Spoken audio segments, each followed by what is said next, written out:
इस international अंतर्जातीय शोहदाए Karbala conference में दूर व नज़दीक से तशरीफ़ लाए इंतहाई बावक़ार उलमाए किराम, गणमान्य अतिथि व सम्मानीय सभापति महोदय, हमारे सूफ़ी मीज़ानुर रहमान साहब, अल्लाह ताला इनके इल्म में, अमल में, सेहत में और ख़ास कर इनके रिज़्क़ में बरकत अता फ़रमाए।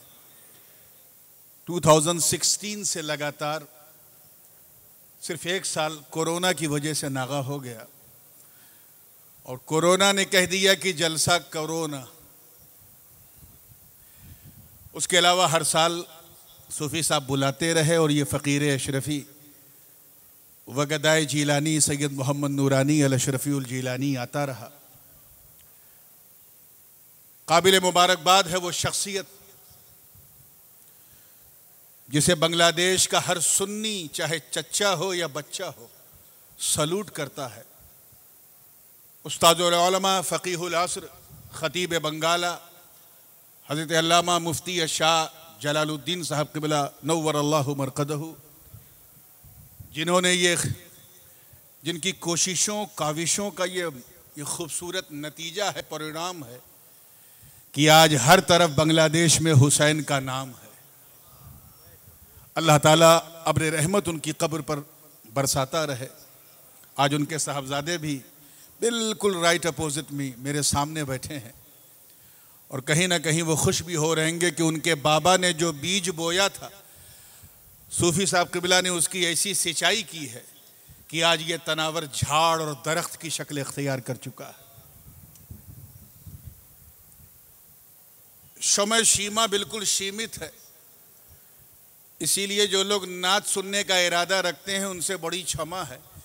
कल इंशाअल्लाह ताला नात पढ़ दूंगा। आज मैंने जिस आयत मुबारका की तिलावत का शरफ हासिल किया उसका बिल्कुल सीधा और सलीस तर्जमा कर दूं। इससे पहले कि आइए फिर झूम झूम के अपने उसी मखसूस अंदाज में दरूद पाक पढ़ लें। सलातुन या रसूल अल्लाह अलैकुम, सलामुन या हबीब अल्लाह अलैकुम, सलातुन या रसूल अल्लाह अलैकुम, सलामुन या हबीब अल्लाह सल्लल्लाहु तआला अलैहि वसल्लम। अल्लाह पाक का इरशाद है कि बेशक वो लोग जो ईमान लाए, समझ रहे हैं ना, तवज्जो से सुनिएगा, वो लोग जो ईमान लाए और नेक अमल किए, अच्छे काम किए, भालो काम किए, सयजअलु लहुमुर रहमान वुद्दा, अनकरीब अल्लाह ताला उनके लिए कर देगा वुद को।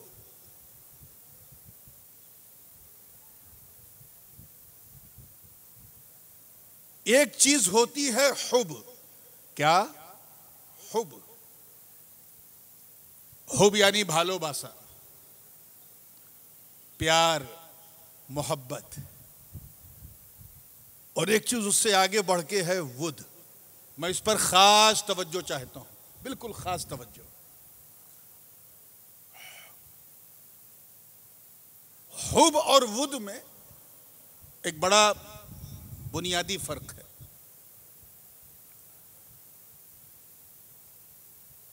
दोनों का मतलब मोहब्बत है, दोनों में ताल्लुक है, दोनों का मतलब रब्त है, दोनों का मतलब भालोभाषा है।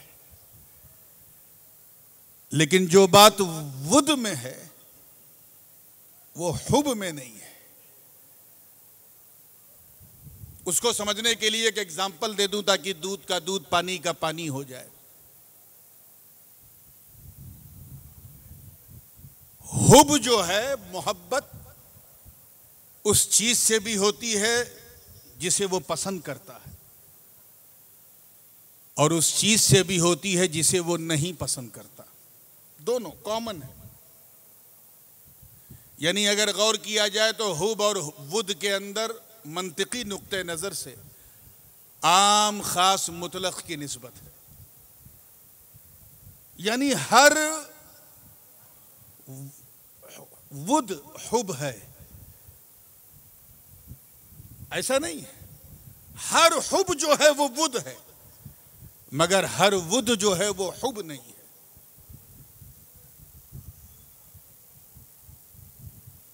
मरीज को दवा से मोहब्बत होती है, उसे मालूम है कि अगर ये दवा मैं नहीं पीऊंगा तो बीमारी बढ़ जाएगी, मर जाऊंगा।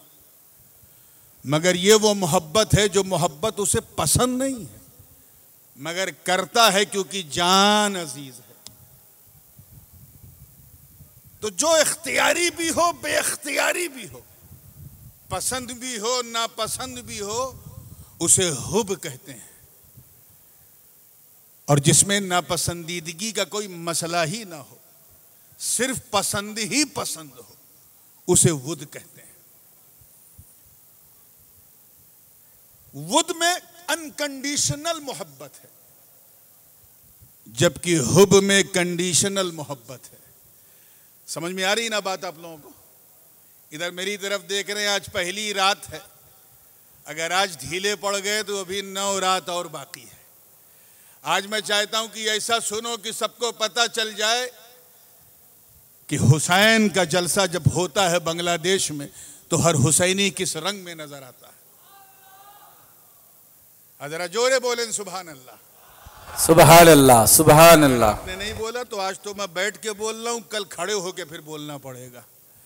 तो बिल्कुल तवज्जो के साथ, हुब कंडीशनल है, जबकि वुद जो है वो अनकंडीशनल होता है। उसमें कोई शर्त नहीं होती, in any circumstances you have to love. Allah पाक उसी लव के बारे में फरमा रहा है कि वो लोग जो ईमान लाए, नेक अमल किए, अल्लाह ताला उनके लिए वुद कर देता है।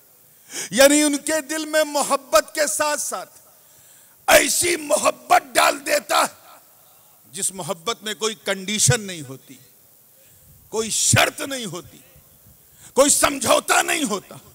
वो चाहे मक्के में हालते बेचारगी वाली मोहब्बत हो तब भी करते हैं, बदरो उहद खैबर और खंदक में करनी पड़े तब भी करते हैं। वो ऐसी मोहब्बत होती कि मैदाने बद्र में अपने काफिर रिश्तेदारों के खिलाफ तलवार उठाकर जब मुजाहिद निकलता है तो ये अक्ल कहती है सामने रिश्तेदार हैं, मगर वुद अनकंडीशनल मोहब्बत कहती है कि रिश्तेदारी को न देख, मुस्तफा की वफादारी को देख। सुभान अल्लाह, नारे तकबीर, नारे रिसालत, शहादत करबला। इस पर मैं चाह रहा था कि आपकी खास तवज्जो रहे। अब मैं गुफ्तगू के रुख को एक तरतीब से लेके चलता हूं और कोशिश की, मैं जानता हूं कि उर्दू आपकी भाषा नहीं है, लेकिन आप समझेंगे नहीं, बूझेंगे नहीं, ऐसी आशा भी नहीं है, इसलिए कोई निराशा भी नहीं है। अल्लाह पाक सबके बारे में नहीं फरमा रहा है, उनके बारे में फरमा रहा है जो ईमान लाए और नेक अमल किए। अगर मोमिनीन की बात की जाए तो इस नील गगन ने सहाबा किराम जैसी प्यारी और मोमिन जमात नहीं देखी होगी। उन्होंने जब मुअद्दत की अल्लाह के रसूल से और अल्लाह की जात से, उसके रसूल से, तो ऐसी मुअद्दत, मैं मोहब्बत की बात नहीं कर रहा हूं, मुअद्दत की जो अनकंडीशनल होती है, ऐसी की कि इस नील गगन ने आज तक ऐसी कोई मिसाल पेश नहीं की। इतिहास साक्षी है, न जाने कितनी रवायात गवाह हैं कि जिस वक्त मेरे नबी को कुफ्फार और मुशरिकीन सता रहे थे, जिस वक्त उन्हें ताइफ की सरजमीन पर रगड़ रगड़ के लहू लुहान किया जा रहा था, जिस वक्त मेरे मुस्तफा के जिस्म पाक पर नापाक ओझड़ियां फेंकी जा रही थी, जिस वक्त मेरे नबी की राहों में कांटे बिछाए जा रहे थे। जिस वक्त मुस्तफ़ा जाने रहमत को मादअल्लाह ये कुफ़ारे कुरैश कभी जादूगर कहते थे, कभी ज्योतिषी कहते थे, काहिन कहते थे, अरे क्या क्या कहते थे, मैं उन जुमलों को दोहरा नहीं सकता। मैं इश्क़ रसालत से कैसे पूछूं मेरी क्या औकात। मगर इतनी कठोर परिश्रम के बावजूद, इतनी तपस्या के बावजूद, इतने कष्ट और इतनी कठिनाई के बावजूद मेरा नबी का कदम इस्तिकामत लड़खड़ाया नहीं। इश्क ने पूछा, अक्ल ने पूछा इश्क से, अरे मुस्तफा राज क्या है? तो आवाज आई, कहा सुन, ये सब मैं बंदों के लिए नहीं, बंदों के मौला के लिए कर रहा हूं। कहीं से आ रहा है, बहरहाल आप मेरी तरफ तवज्जो रखें। हुजूर सब्र पर सब्र करते जा रहे हैं, सब्र पर सब्र करते जा रहे हैं, क्योंकि हुजूर के दिल में मोहब्बत से ज्यादा मुअद्दत है। क्या है? जोरे बोले, मुअद्दत है। और ये वो मुअद्दत थी जिसने किसी भी कष्ट हालात को, किसी भी कठिनाई को हुजूर के सामने टिकने न दिया। वही आलम उनके सहाबा का,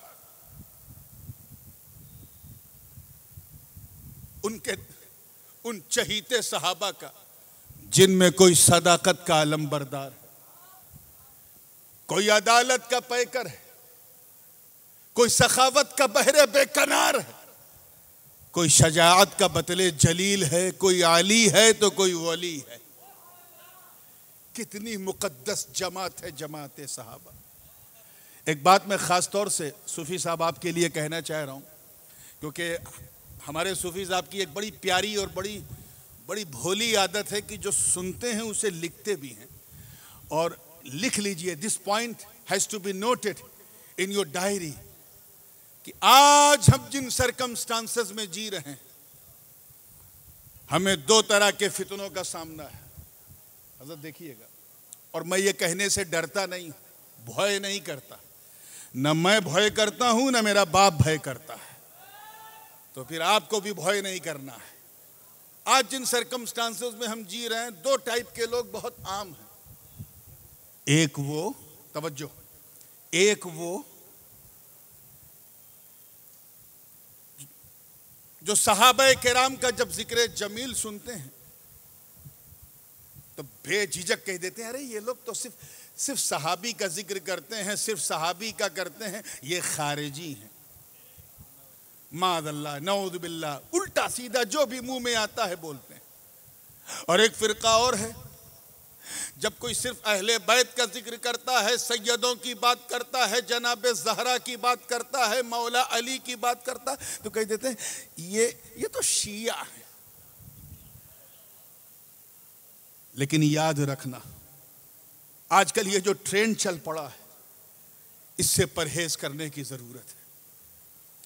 first of all you must know what is the definition of खारिजियत, ताकि किसी सुन्नी को खारिजी कहते वक्त तुझे 70 बार सोचना पड़े। खारिजी एक फिरका है। हुजूर अलैहिस्सलातु वस्सलाम के जाहिरी पर्दे के बाद मार्केट में आ गया था। जाहिर नहीं हुआ था लेकिन मार्केट में आ गया था। और इनकी आइडियोलॉजी क्या थी, विचारधारा? इनकी विचारधारा ये थी कि इनिल हुक्म इल्ला लिल्लाह। तवज्जो चाहूंगा, अल्लाह के सिवा कोई हाकिम नहीं। माज़अल्लाह, जब उनसे कोई कहता था क्या नबी भी हाकिम नहीं, तो कह देते हाँ नबी भी हाकिम नहीं। माज़अल्लाह, नऊज़ बिल्लाहि मिन ज़ालिक। ऐसे घटिया लोग, इनिल हुक्म इल्ला लिल्लाह, अल्लाह के सिवा कोई नहीं, ये कहते थे। हुजूर के सामने तो उनकी हिम्मत नहीं पड़ी, लेकिन दौरे उस्मानी से इन्होंने जो है अपना फैलाव शुरू किया। मिस्र से शुरू किया, शाम में भी शुरू किया, हद तो यह है कि मदीने में भी उसके अंडे नजर आने लगे। यही कहते थे कि इनिल हुक्म इल्ला लिल्लाह। हजरत अली ने इस मर्ज को पहचान लिया था। किसने? खैबर शिकन ने। शाहे ज़मन ने, आफ़ताबे नबूवत की दिलकश करन ने, अबुल हसन ने, अली इब्न अबी तालिब ने इराक़ के नहरवान में इनसे जंग की। हाथों में कुरान लेके खड़े होने वाली ये खारिजी जमात, मौला अली ने जब इनके खिलाफ तलवार उठाई तो उठाकर ये पैगाम दे दिया कि ऐ लोगों, ये खारिजी है, खारिजी नॉन मुस्लिम है, इनके हाथ में किताबुल्लाह है, किताबुल्लाह न देखो, सुन्नते रसूलुल्लाह देखो, इतरते रसूलुल्लाह देखो, तायीदे रसूलुल्लाह देखो। अली ने उनसे मुकाबला करके बता दिया कि जो खारिजी हैं वो खारिजी रहेंगे, जो सुन्नी है वो सुन्नी रहेंगे। अल्लाह अकबर, नारे रिसालत या रसूल अल्लाह। हुजूर ताजुल उलमा जिंदाबाद। वो कहते हैं ना कि जब मुकाबला नहीं कर पाए, with the sword they couldn't fight against Syedna Ali and they lost the fight, हार गए। तो इन्होंने कंस्पिरेसी शुरू की, प्लानिंग किया और 3 लोगों को तैयार किया। कितने लोगों को? जोरे बोलें। 3 लोगों को तैयार किया और तीनों को कत्ल की सुपारी दी। एक से कहा कि तुम्हें मौला अली को मादल्ला कत्ल करना है। दूसरे को भेजा शाम कि तुम्हें हजरत अमीर माविया को कत्ल करना है। तीसरे को भेजा मिस्र काहिरा और कहा तुम्हें हजरत अम्र बिन आस को कत्ल करना है। और जो सबसे बड़ा था अब्दुर्रहमान बिन मुलजिम, उससे कहा तुम्हें कूफा जाना है, हजरत मौला अली को कत्ल करना है। तीनों अपने मिशन पे निकले। जो मिस्र जा रहा था वो तो रास्ते ही में ख़त्म हो गया, उसकी मुखबिरी हो गई। जो हजरत अम्र बिन आस को कत्ल करने जा रहा था, जो शाम गया हजरत अमीर माविया को कत्ल करने, वो महल तक तो पहुंच गया, लेकिन महल पहुंचने के बाद फिर उसका पोल खुल गया और उसे वहीं गिरफ्तार करके कत्ल कर दिया। लेकिन जो कूफा आया था वो हजरत अली की मस्जिद तक पहुंच गया। हजरत अली नमाज पढ़ रहे और उसी कैफियत में ज़रबे शहादत उसने लगा दिया। 3 दिन तक हजरत अली उसी दर्द में रहे और चौथे दिन 21 रमज़ान को हजरत अली की शहादत हो गई। तो खारजी किसके किसके दुश्मन है, कुछ समझ में आया? सिर्फ हजरत अली के नहीं। ये मिस इंटरप्रिटेशन जो हमारी कम्युनिटी में किया जाता है, मैं अली का बेटा हूं इसलिए हर चीज सच सच बताने का आदी हूं, उनका वंशज हूं इसलिए कोई बात छुपाऊंगा नहीं। वो सिर्फ अली के दुश्मन नहीं, वो माविया इब्न अबी सुफियान के भी दुश्मन थे, अम्र बिन आस के भी दुश्मन थे। इसलिए जब कोई खारिजी होता है तो वो तीनों का दुश्मन होता है। एक चीज ये समझना था और एक चीज ये भी कि एक फिरका वो है कि जब सिर्फ अहले बैत का जिक्र किया जाए, अहले बैत का जिक्र किया जाए, सिर्फ अली और जनाब ज़हरा की बात हो, हसन और हुसैन की बात हो, अइम्मा ताहिरीन की बात हो, तो ये फिरका इतना घटिया है कि ये कहता है कि अरे ये तो शिया हो गए। याद रखना मुसलमानों, कान खोल करके, सैयदों से मोहब्बत करने का नाम शीयत नहीं, अहले बैत से प्यार करने का नाम शीयत नहीं। प्यार करने वालों पे तो हर जमाने में इल्जाम लगा। हजरत इमाम आजम अबू हनीफा पर इल्जाम लगा कि आप क्या सुबह शाम हजरत इमाम बाकिर और इमाम जाफर का जिक्र करते रहते हैं, उनकी मदह करते हैं, उनकी प्रशंसा करते हैं, उनसे भालो भाषा रखते हैं, उनको शिया कहने लगे। तो इमाम आजम ने जवाब दिया, कहा सुन, लौला सनतान लहलकन नामान, जिस 2 वर्ष को, तवज्जो चाहूंगा पीछे वालों की, जिस 2 साल को तुम मेरे लिए शियत वाला साल समझते हो, इज्जत रब्बे काबा की कसम, अगर वो 2 साल ना होता तो अबू हनीफा ना होता। नुअमान बिन साबित ना होता। इल्जाम लगाने वालों ने तो यहां तक लगाया कि हजरत इमाम शाफई रज़ी अल्लाह ताला अन्हु उनको भी नहीं छोड़ा। हजरत इमाम शाफई की आदत करीमा ये थी कि वो हजरत इमाम हसन मुजतबा की पोती जनाब सैयदा नफीसा, काहिरा में आपका मज़ार मरजाए खलाइक है, एक सैयदा नफीसा है, एक सैयदा आयशा है। हजरत सैयदा नफीसा बहुत बड़ी आलिमा भी थी, विद्वान थी। क्या थी? विद्वान थी, बहुत ज्ञानी थी, फाजिला भी थी, मुहद्दिसा भी थी, मुफस्सिरा भी थी, मुकर्रिरा भी थी। हजरत इमाम शाफई उनसे बहुत मुतासिर थे। जब तक वो बकायदे हयात रही, उनसे ताल्लुक रहा। जब वो पर्दा कर गई तो उनकी कब्र को न छोड़ा इमाम शाफई ने। और फरमाते थे कि जब किसी मसले में मैं उलझ जाता था, कोई मसला बहुत कठिन होता था, समझ में नहीं आता था, तो मैं सैयदा नफीसा के दर पे पहुंच जाता था, मसला सरल हो जाता था, आसान हो जाता था। इस गायब दर्जे के इश्क को जब देखा मिस्र वालों ने तो कहा, रे इमाम शाफई तो शिया हो गए, ये तो शिया हो गए माज़अल्लाह। पहुंचते पहुंचते ये बात इमाम शाफई के कान तक पहुंची। फरमाते, सुन, मुझे राफजी कहने वालों सुनो, मुझे शिया कहने वालों सुनो। फरमाते हैं, लौकाना हुब्बु आले मुहम्मदिन रिफदन फलयशहद सकलान इन्नी राफिदी।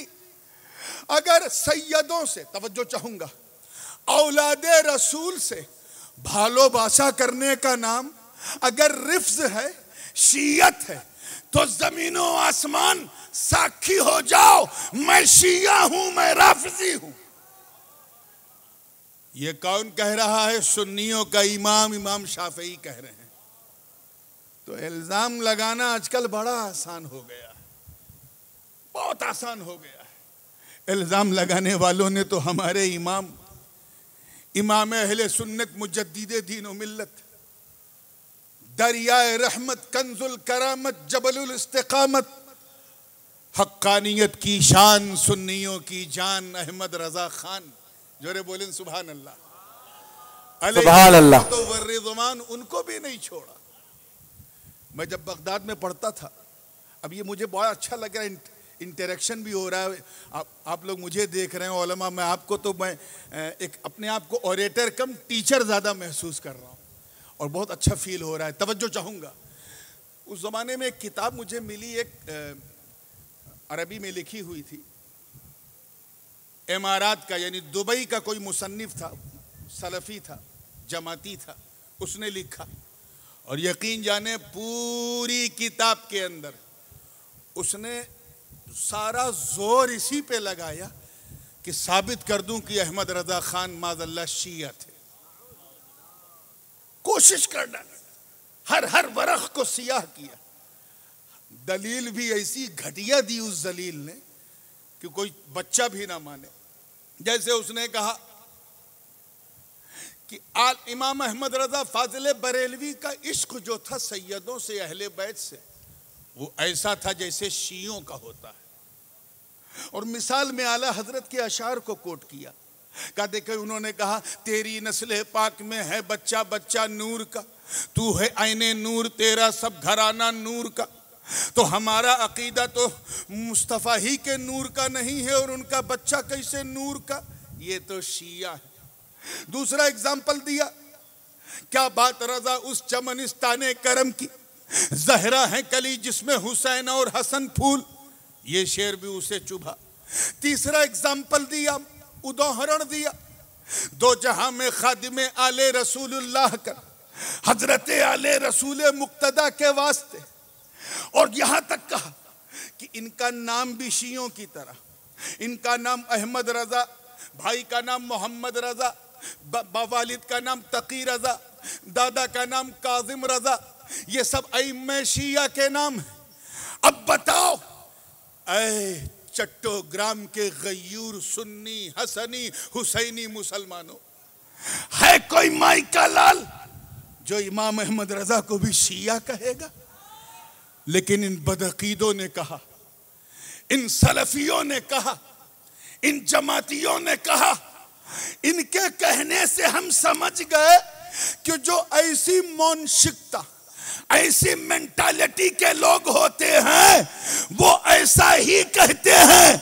अरे जब इन्होंने इमाम आजम को ना छोड़ा तो इमाम अहमद रजा को क्या छोड़ेंगे।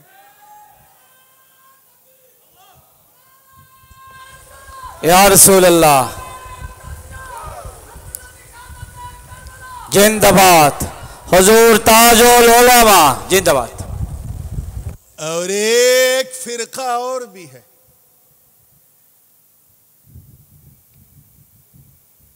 जिसे चिढ़ है, न वो खारिजी है न वो राफिजी है, वो बीच वाला है, वो बड़ा डेंजर है, जिसे सैयदों के जिक्र से चिढ़ है।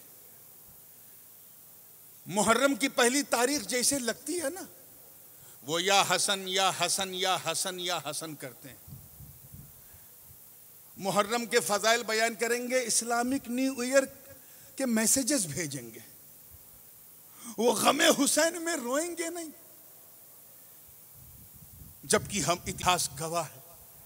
लताइफ अशरफी में मखदूम सुल्तान सैयद अशरफ जहांगीर सिमनानी फरमाते हैं कि जब मैं अपने मुर्शिद शेख अलाउल हक पंडवी की खानका में था तो जैसे ही मुहर्रम का पहला दिन शुरू होता था, हजरत शेख यानी मेरे पीर जो हैं वो सारा काम छोड़ करके गमे हुसैन में रोना शुरू कर देते थे।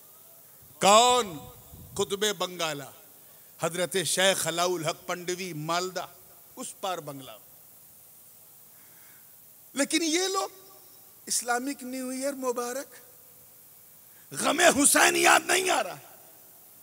ये वो लोग हैं जो रमजान का चांद, जब रमजान ईद का चांद निकलते हुए रोते हैं कि रमजान जा रहा है, मगर आशूरा के दिन गमे हुसैन में नहीं रोते।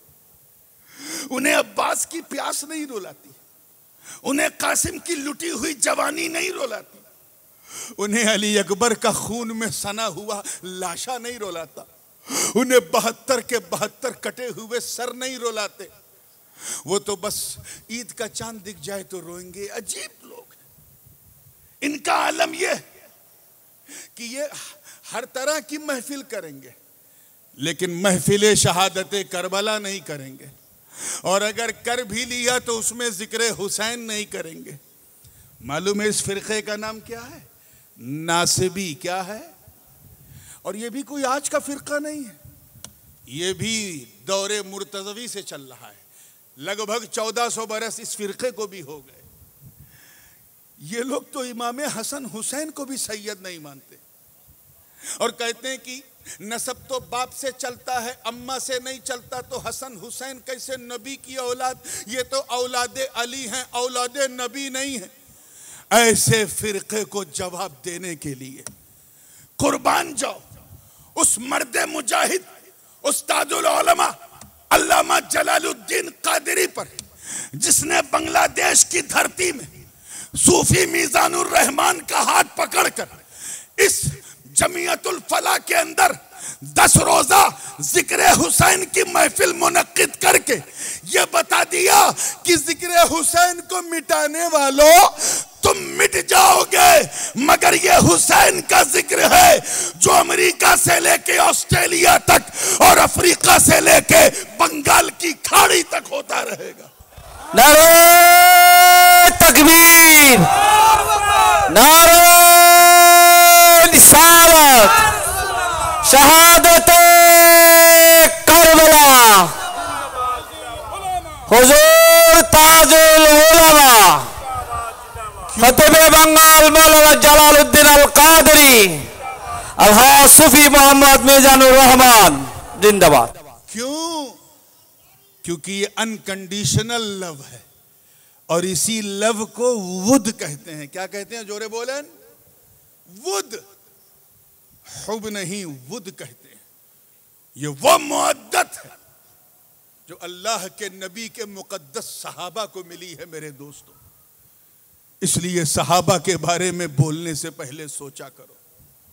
वो सहाबा मेरे दोस्तों, वो सहाबा, अरे जिनका नाम सुनकर रुस्तम और सोहराब का कलेजा थरथरा जाए, वो सहाबा जिनके तसव्वुर से कैसर और किसरा के बड़े बड़े महल लर्जा बरंदाम हो जाएं, भूकंप आ जाए, वो सहाबा जिन्होंने बदरो हुनैन, बदरो हुद, खैबर और खंदक में परचमे इस्लाम को, इस्लाम का जो झंडा है उसको उठाया, वो सहाबा, अरे जिन्होंने नई नवेली, देखिए कितने लोग कैच कर रहे हैं, नई नवेली दुल्हन को सिर्फ सदाए अर्रहील सुना था कि चलो जिहाद पर, चलो जिहाद पर, सिर्फ इतना सुना था।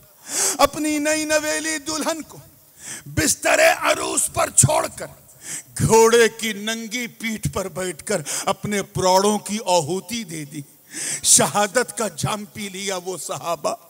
अरे जिन्होंने एक इशारा पाकर मक्के से मदीने की तरफ हिजरत कर लिया वो सहाबा, जो मैदाने जंग में रिश्तेदारी नहीं आका की वफादारी देखे वो सहाबा। अरे जिन्होंने, जिनका चेहरा देखकर बैतुल मकदिस का पादरी, वहां का पोप सिर्फ चेहरा देखकर कदमों में सारी चाबी रख दे वो सहाबा। अरे जिनके तसव्वुर से कुफ्र का शीश महल टूट जाए वो सहाबा, जो दरियाए नील की बहती रवानी को, दरियाए नील की बहती रवानी को सिर्फ एक पत्र, सिर्फ एक खत लिख दें तो रवानी का मिजाज बदल जाए वो सहाबा। अरे जो दरियाए दिजला को कादिसिया की जंग में, दरियाए दिजला की बहती उफान मारती लहरों के बीच में अपने घोड़ों को दौड़ा दे और इस मंजर को देखकर डॉक्टर इकबाल ये कह दे कि दश्त तो दश्त है, दरिया भी न छोड़े हमने, बहरे जुल्मात में दौड़ा दिए घोड़े हमने। नारे तकबीर, नारे रिसालत, शहादत करबला जिंदाबाद। मियाँ ये वुद है, क्या है ये? वुद है। एक एग्जाम्पल देता हूं क्योंकि आज समय बहुत देर में शुरू हुआ और बहुत तेजी से समय खत्म हो रहा है। आखिरी, last but not the least, लेकिन इसको दिल में रख लीजिएगा। तैयार हैं ना आप लोग? एक एग्जाम्पल देता हूं। जंग का मैदान सजा हुआ है।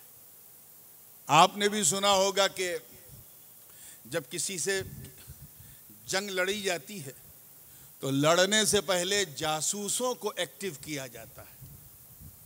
जासूस समझे?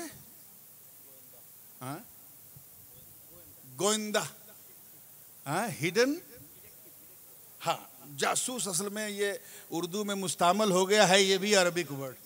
बहरहाल, तो जासूस जो इंस्पेक्टर, जो इंस्पेक्शन करते हैं, भेजा जाता था कि जाओ देखो सामने वाले की ताकत क्या है, कितना इसके पास घोड़ा है, कितना इसके पास तलवार है, कितने इसके पास योद्धा हैं, सोल्जर हैं, कितने सिपाही हैं, ये भेजते हैं, जानते हो ना। फिर वो आके बताता है कि ये भाई इनके पास 5000 सिपाही हैं, 500 घोड़ा है, 200 ऊंट है, 300 हाथी है। फिर वो आके रिपोर्टिंग करता है, उसके हिसाब से फिर दूसरा जो गिरोह है विरोधियों का, वो उसके हिसाब से प्लान करते हैं। आओ जरा सहाबा का किरदार देखो। काफिरों ने जंग से पहले इंस्पेक्शन के लिए कि जाओ जरा पता लगाओ मुसलमानों की ताकत कैसी है, कितने इनके पास सिपाही हैं, कितने घोड़सवार हैं, कितने ऊंट हैं, कितने हाथी हैं, कितने जीरा हैं, कितने लोग हैं, जरा पता लगाओ। वो जासूस जो है गोविंदा, वो छुप के आया, भेष बदल के आया ताकि कोई उसको पहचाने ना। इत्तेफाक देखो कि हुजूर अलैहिस्सलाम वजू कर रहे थे। वो करीब से देख रहा था कि सरकार वजू कर रहे हैं। क्या कर रहे हैं? जोर से बोलो। वजू कर रहे हैं। और चारों तरफ सहाबा किराम हुजूर को घेरे हुए हैं। जब हुजूर मुंह धो रहे हैं और पानी मुंह से छूता हुआ जल जो पानी है वो नीचे गिर रहा है, तो जमीन पे पानी ना गिरे, सहाबा उसे नीचे से कैच कर रहे हैं। कोई अपने चेहरे पे लगा रहा है, कोई अपने हाथ पे लगा रहा है, कोई अपने सीने पे लगा रहा है, कोई अपनी आंखों पे लगा रहा है।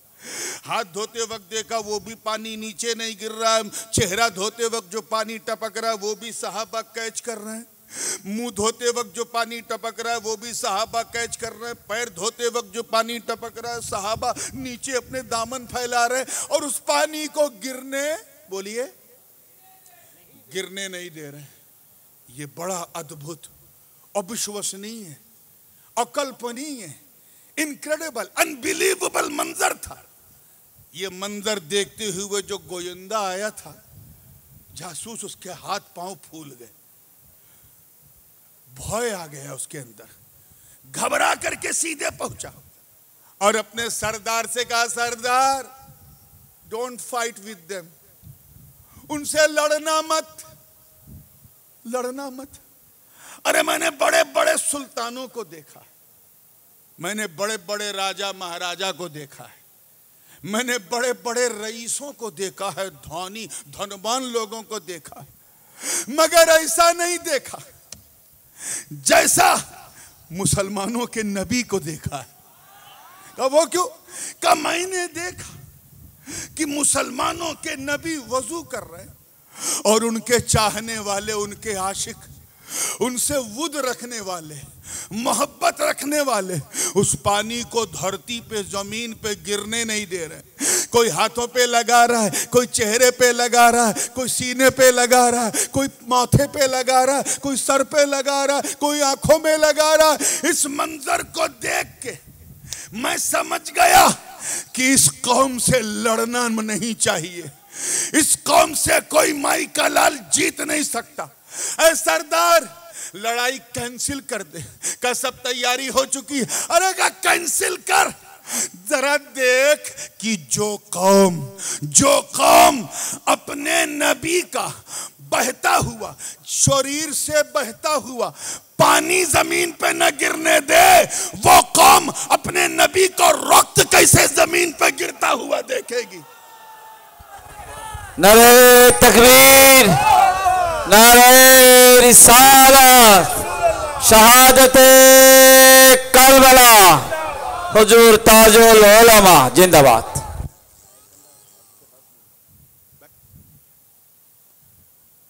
तो ये है वुद जिसे देख के काफिरों का हाथ पांव फूल जाता था।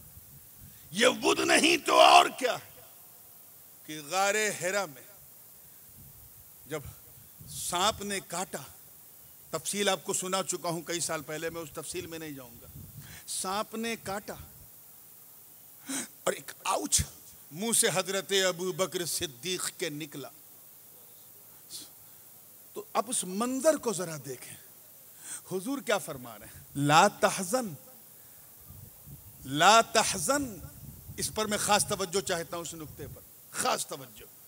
ला तहजन इन्नल्लाह माना। ऐ अबू बकर तहजन, टेंशन मत ले, गम मत खा, अल्लाह हमारे साथ है। एक चीज ध्यान में रखिएगा, एक चीज होती है भय और एक होता है गम। कुछ लोग दोनों को एक समझते हैं। गम और भय, गम समझे? हाँ, बंगला में क्या कहेंगे गम को? चिंता। कोई चिंता ना करो भाई, लेकिन चिंता में भी वो बात नहीं है जो चिंता कहते हैं फिक्र को। दुख, चिंता, दुख, ये जो दुख है ना, दुख, ये है गम। तो एक है दुख और एक होता है भय। ये दोनों का फर्क समझिएगा। भय हमेशा अपने लिए होता है। आपके सामने सांप आ गया तो किसको भय लगेगा? आपको, क्योंकि सामने सांप आ गया। सामने किसी ने बंदूक तानी आपके सामने, तो आपको क्या होगा? बोलो, भय। क्या होगा? भय होगा। तो भय अपने लिए होता है। किसके लिए होता है? जोरे बोले, अपने लिए। किसके लिए? और दुख जो है वो अपने लिए नहीं होता है, वो गैर के लिए होता है, दूसरे के लिए होता है, अदर के लिए होता है। उसका मुझे दुख है, मेरा बेटा फेल हो गया, दुख है। किसी का भाई जॉब नहीं मिली, दुख है। किसी के घर लड़की जवान है, रिश्ता नहीं है, दुख है। किसी के यहाँ कोई जो है बैंक करप्ट हो गया, दुख है। किसी का कारोबार ठप हो गया, दुख है।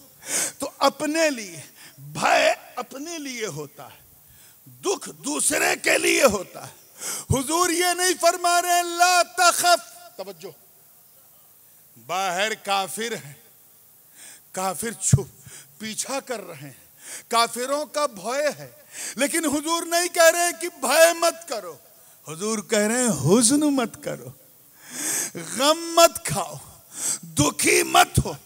अय अबू बकर, गोया सरकार फरमा रहे हैं, वो फरमा रहे हैं अबू बकर मैं जानता हूं तुझे अपनी जान की परवाह नहीं है, मगर मेरा दुख है तुझे, मेरा दुख है तुझे कि मैं गार में हूं, गुफा में हूं, इस बात का दुख है। मगर अबू बकर दुख मत कर, हम अकेले नहीं, अल्लाह हमारे साथ है।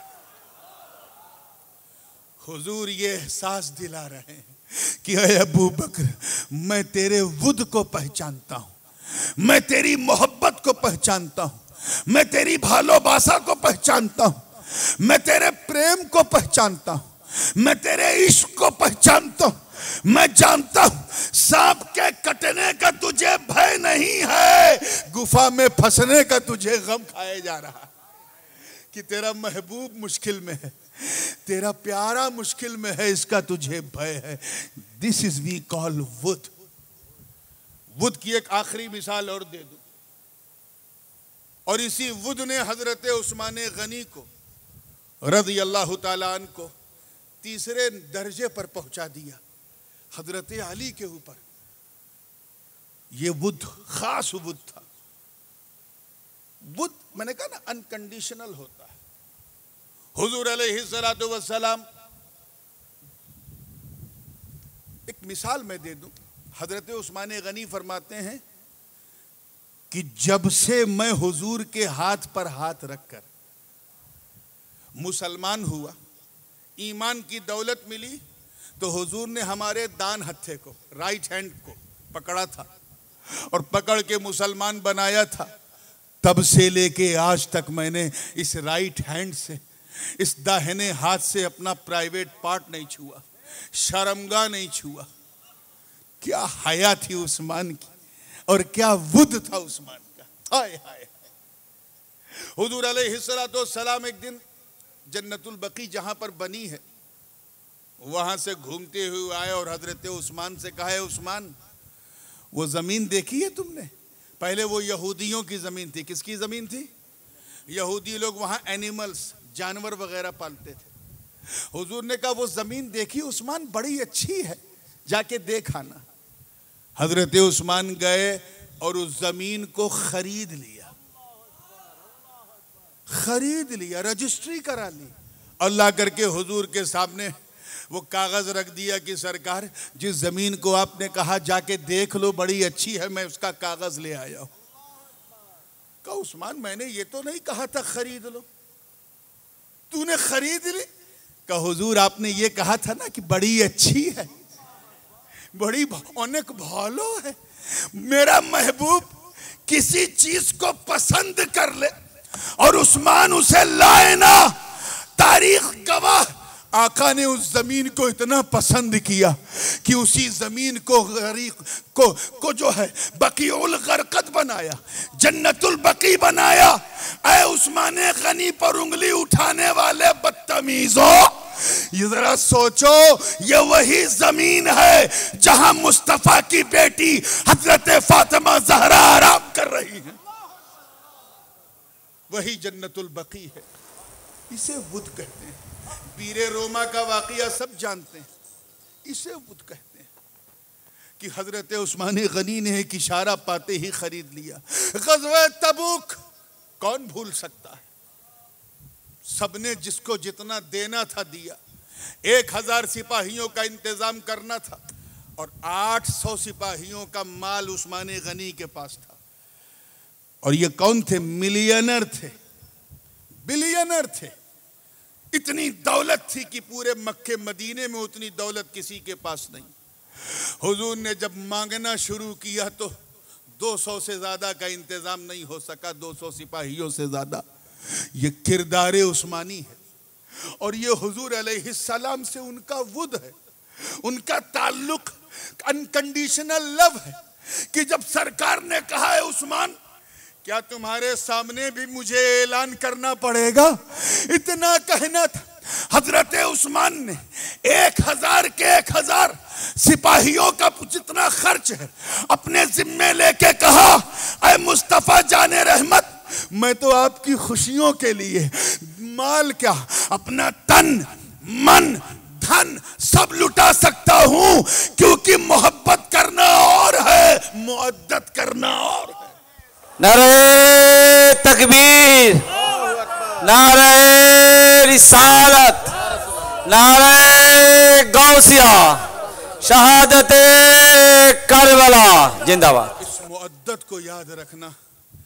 इंशाअल्लाह ताला टुमारो मैं कोशिश करूंगा कि 5-10 मिनट और पहले आ जाऊं ताकि तिलावत से पहले पहुंच जाऊं, और उसके बाद फिर एक लंबी गुफ्तगू मैं हजरत सूफी साहब से खुसूसी तौर पे कहूंगा। आज मैंने नात नहीं पढ़ी है, कल नात भी पढ़ूंगा इंशाअल्लाह। इंशाअल्लाह आइंदा काल हम दिल भर के सुनेंगे। इस मुअद्दत को और डीपली समझना है, क्योंकि अल्लाह ताला ने अपने महबूब से जब कहलवाया कि अपने चाहने वालों से मांगो तो कुछ और नहीं, इल्लल मुअद्दत फिल कुर्बा, तो अपने घर वालों की मुअद्दत मांगी है, मोहब्बत नहीं। इसकी सिग्निफिकेंस क्या है इंशाअल्लाह ताला कल तफसील से बयान करूंगा। व आखिर दावाना अनिल हम्दुलिल्लाहि रब्बिल आलमीन। अस्सलामु अलैकुम।